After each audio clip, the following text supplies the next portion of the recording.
Je parle de nous tous ici. Et à Luc Silva. Je parle de ceux qui sont assis ce matin. Et Dieu dit, mon espoir, pourquoi j'entretenais cette vigne? C'était pour avoir de la bonne production.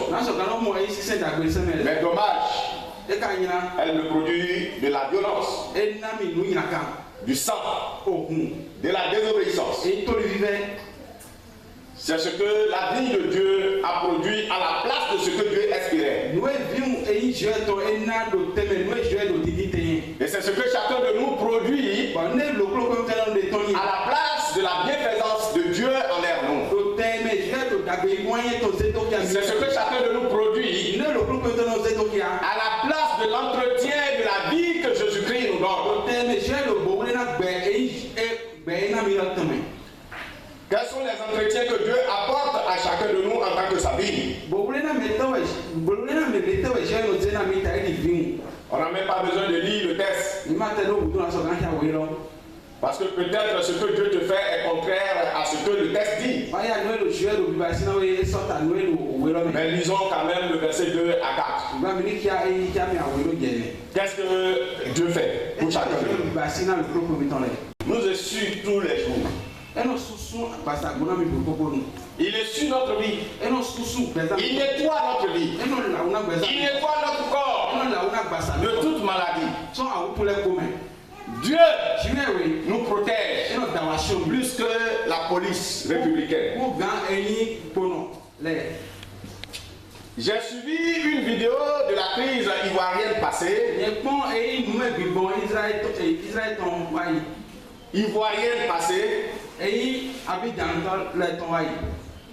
Où un commandant disait à la population, la première sécurité, c'est Dieu. Et la seconde sécurité, c'est vous-même, population. Nous venons en appui à Dieu et à vous. Bien-aimés, c'est cet entretien que Dieu nous apporte jour et jour. Chaque instant, au moment même où je suis en train de parler, Dieu est notre sécurité. Au moment où je suis en train de prêcher, si on enlève Dieu maintenant, personne dans cette salle ne vivra. Dieu nous entretient. Dieu nous entretient. Dieu nous aide. Dieu nous accorde tout. Tout. En tout cas, ce qui est nécessaire. Dieu nous l'accorde. Voilà l'entretien de Dieu pour nous. Jusqu'à donner son fils Jésus-Christ. Parce qu'il sait que nous ne pouvons pas effacer nos péchés. C'est Jésus qui peut le faire. Et c'est ainsi que dans cette optique d'entretenir son peuple, Dieu va faire mourir son fils. Pour toi et pour moi. La vie réserve ce que nous appelons la désobéissance, ce que nous appelons la négligence, ce que nous appelons l'impolitesse spirituelle, ce que nous appelons l'irresponsabilité spirituelle, manque de civilisation spirituelle, manque de modestie spirituelle. C'est ce que la vigne a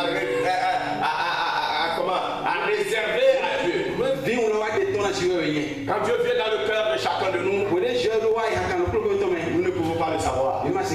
Mais il vient.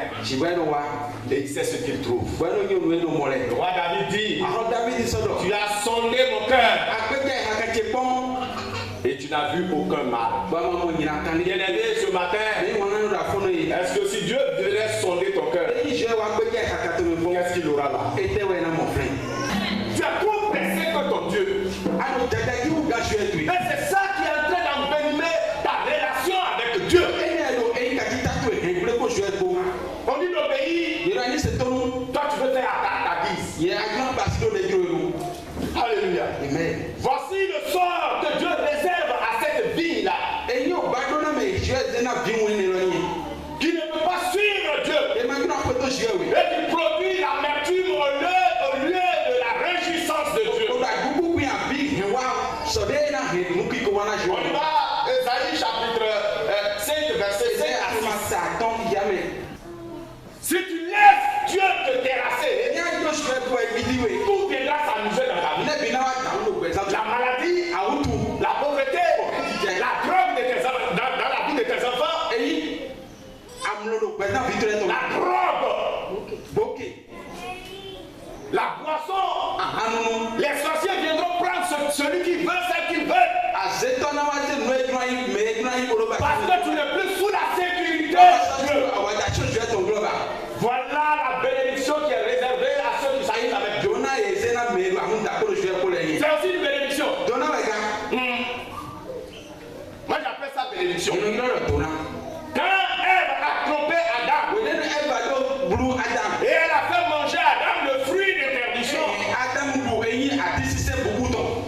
ils ont eu leur bénédiction aussi, non? Et nous en sommes bénéficiaires. Parce que nous sommes sortis d'Adam et d'Ève. C'est ainsi que si tu ne fais pas attention, c'est-à-dire la colère de Dieu ne te frappera pas toi seul. Et toi et ta descendance. Si nous mourons aujourd'hui, c'est à cause d'Adam et d'Ève.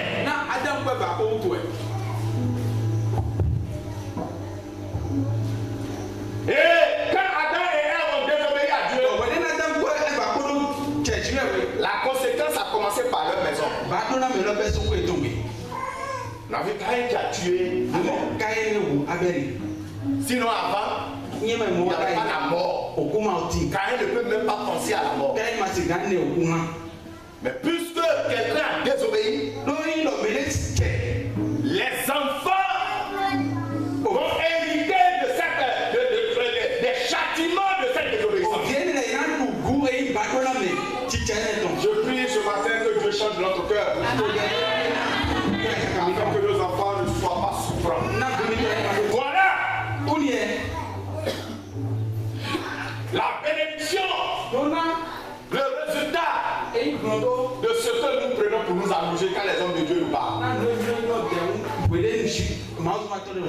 La parole de Dieu vient tous les dimanches dans cette église, tous les mercredis dans cette église. Bien aimé, ça a changé quoi à toi? Qu'est-ce que ça a changé? Je ne te menace pas. Mais je te dis de faire attention, je t'avertis. Je suis un évangéliste de la paix. Je n'aime pas les prédications qui font peur. Et je n'aime pas aussi les prophéties qui font peur. Je t'apporte la paix. Je parle ce matin pour que tu aies la paix. Il y a un Dieu qui t'aime. Et il veut que tu changes. Et sa parole dit Dieu ne veut pas la mort du pécheur,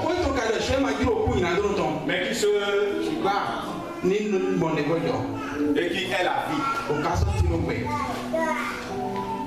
Dites-moi, lorsqu'on abat un arbre, il devient quoi? Anglais dit firewood. Voilà, le fagot. N'est-ce pas? Tu veux devenir fagot? Que les sorciers vont chercher pour faire la fête. Je prie au nom de Jésus-Christ de Nazareth. Dieu ne va pas t'abandonner. Les méchants ne vont pas t'utiliser pour se consoler au nom de Jésus. Les méchants ne vont pas te prendre ni prendre ton enfant ni ton mari pour se consoler. Ils ne vont pas partager ta viande au cours de leur réunion au nom de Jésus. Vous ne savez pas que ça existe. C'est parce que Dieu, nous sommes sous la protection de Dieu. Dieu est bon, hein? Dieu est bon. Il est bon. Et non. Allez voir ailleurs. Mais il faut faire les volets. Tu négliges trop Dieu. Trop. Dans cette église, vous négligez trop Dieu. Faites attention. Le texte d'Amos dit. Maintenant ils ont la nourriture. Mais un jour viendra, ils n'en auront plus. Ils auront faim. Pas faim de la nourriture. Mais faim de ma parole. Ils auront soif. Pas soif de l'eau. Mais soif de la prière. Le goût dit Michomide.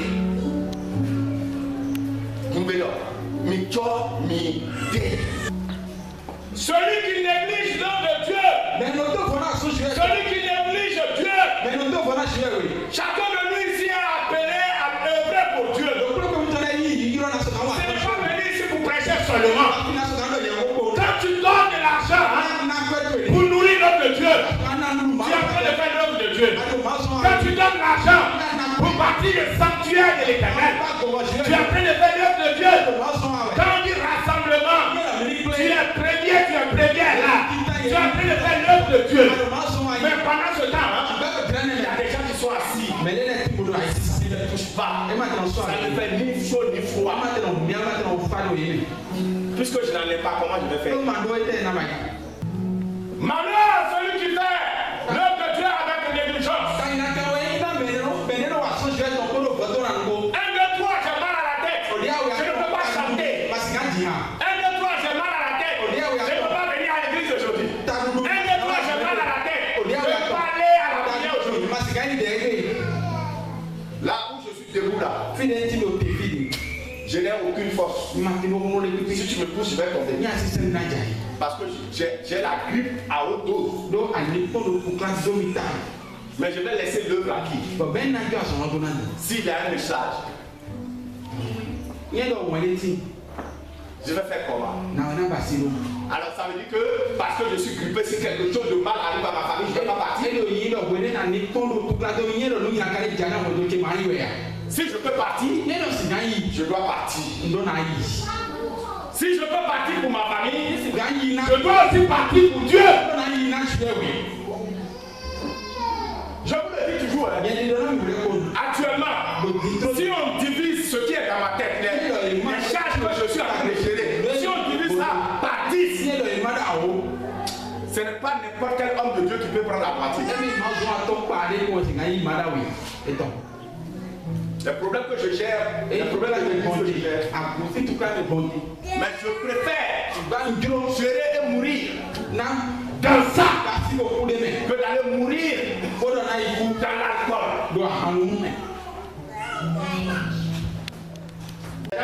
Oui, moi, je ne donne plus ma dîme à un homme de Dieu. Je préfère donner aux pauvres. Il n'est nulle part écrit dans la Bible de donner la dîme aux pauvres. Moi-même, j'ai mes problèmes. Il n'est jamais écrit dans la Bible qu'il faut prendre la dîme pour résoudre le problème. Lorsqu'on résout les problèmes avec la dîme, on augmente les problèmes. Quel problème nous avons qui dépasse Dieu? Quel problème nous avons que Dieu ne peut pas résoudre? Pourquoi nous avons peur et nous négligeons les œuvres de Dieu? On dit Jésus arrive bientôt. Il donnera à chacun selon ses œuvres. Ne t'amuse pas avec. Il y avait des grands-parents au temps de Noé. Quand on leur parlait comme ça, ils disaient non, ça là, c'est les caisses de blanc. C'est le blanc qui écrit. Mais c'est arrivé. C'est arrivé. Est-ce que vous regardez tout ce que Jésus a dit? Qu'est-ce qui ne se passe pas aujourd'hui? Et cela ne te dit rien. Tu es là, tu dors. Tu es là, tu dors. Ça va te surprendre. Tu n'es pas avec les chrétiens, mais tu es avec les chrétiens. Le jour où tu es chrétien, la nuit, tu es entier.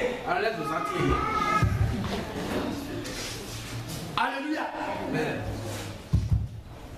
On ne connaît même pas ce que tu fais dans l'église. Tu es qui? On ne te connaît pas. Les femmes ne te connaissent pas. Les femmes ne te connaissent pas. Dans tout ce qu'on fait dans l'église, ton nom est inscrit sur aucune liste. Parce que tu chantes. Je n'ai rien fait, mais mon nom est. Ce chant-là, on va changer ça. Il faut faire quelque chose. Alléluia. Le chant ne veut pas dire de ne pas travailler. Le chant veut seulement dire que ce que je fais n'est rien que Dieu ait écrit mon nom. C'est toi qui comprends ça comme s'il faut croiser les bras. Le chant me dit que c'est la grâce qui m'a sauvé. Sinon ce que je fais n'est rien. Là tu comprends ça, Marie.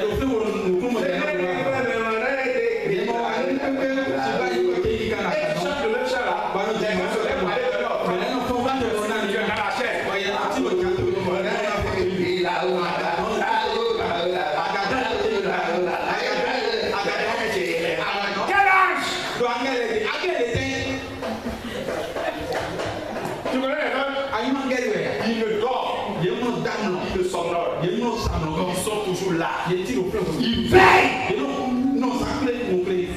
Vous les connaissez, vous finissez de chanter 2 heures de temps. Si ça commence dans cette église, quand tout serait bien.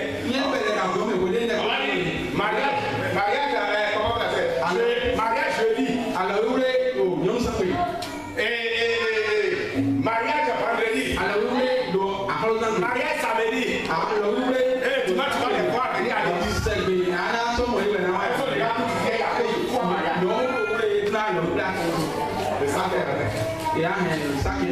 Il faut chanter.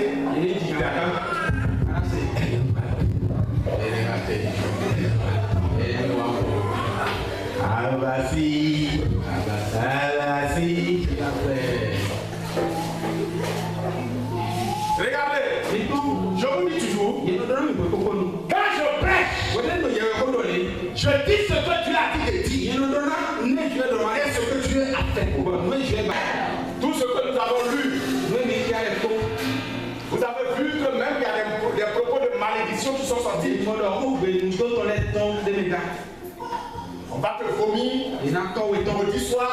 C'est parce que le peuple se comportait comme ça avant. Comme nous nous comportons aujourd'hui. C'est comme ça le peuple se comportait. Et Dieu était irrité contre le peuple. Et Dieu était fâché contre le peuple. Et si la Bible nous permet de retrouver ces textes, c'est pour que nous puissions changer nous aussi. Afin que nous rentrons dans le temps de rafraîchissement. Est-ce que vous ne voulez pas avoir le temps de rafraîchissement? Vous ne voulez pas avoir le temps de rafraîchissement? Vous ne voulez pas avoir la bénédiction de grâce, de joie, de bonté? Répentons-nous. Le peuple avait un coup dur. Quand vous avez la tête dure, quand vous combattez la parole de Dieu en vous,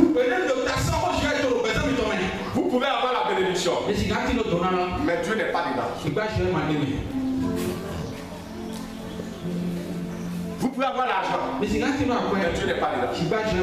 Ma maman avait de l'argent. Mon père avait de l'argent. Dites-vous la vérité. S'il faut dire la vérité, j'ai été éduqué dans l'aisance. Mais il n'y avait pas Dieu dedans. Ils n'ont rien laissé. Oui, c'est la bénédiction de Dieu qui enrichit sans faire suivre les chagrins. Les mêmes effets produisent les mêmes résultats. Si le peuple d'Israël souffre, c'est parce qu'il se comportait comme nous aujourd'hui. Nous souffrons aussi comme nos pères, comme Israël, comme nos grands-pères qui ont adoré d'autres dieux, qui ont refusé le vrai Dieu. C'est normal que nous souffrons. Ne regardez pas les versets dans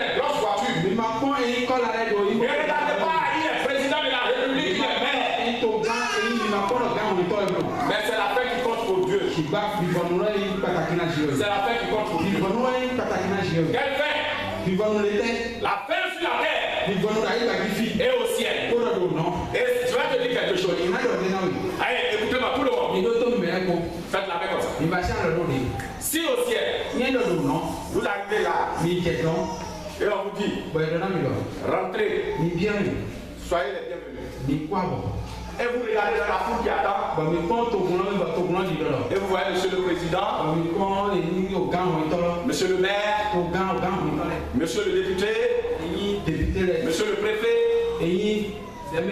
monsieur le grand joueur, monsieur le grand homme d'affaires, madame l'influenceuse. Si vous les voyez dans l'autre rang et que vous voyez l'autre monsieur en train de les tirer, c'est à ce temps que vous allez dire quoi? Dieu merci que j'ai bien choisi. C'est maintenant qu'on choisit.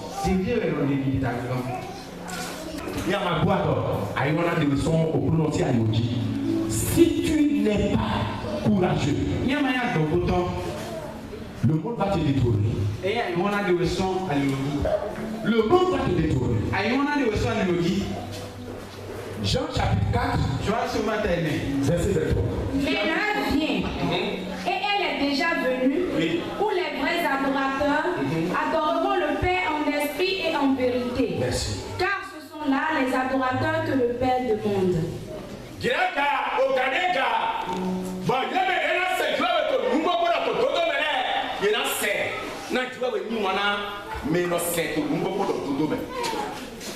Ne nous trompons pas. Adorons Dieu.